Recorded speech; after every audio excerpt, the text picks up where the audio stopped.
Yo, what's up? Kumusta mga pare ko? Welcome back sa Paredan TV. Update ko lang kayo sa ating isang tanim dito na nakatanim sa 7 liters plastic bottle. Yan, ito yung shishito peppers natin. Yan, so may bunga na. Ito siya. Ayan. Meron na siyang bunga. Ayan. Mas marami pang sumusunod, oh. Ayan. Madami yan. Ito. Mas madami pang bulaklak.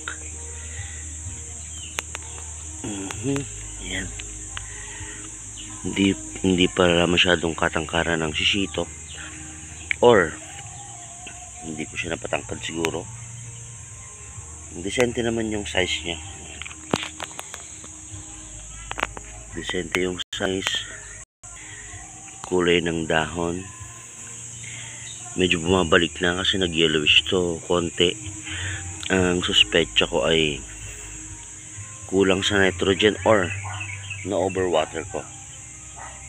Hindi ko kasi maiwasang magdilig kasi ang init ng panahon. So ang ginawa ko, tumigil ako sa pagdidilig. Tapos nag-spray ako ng nitrogen foliar. Yan, so bumalik na yung kulay ng kanyang mga dahon. Hindi na siya yellowish.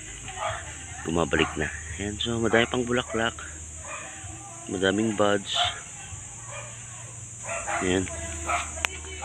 Tapos marami ding buds na maliliit. Decente naman. Yan. Meron pa dito, ayan o.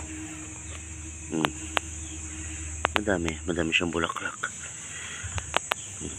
Yan, so update lang yan mga pare ko.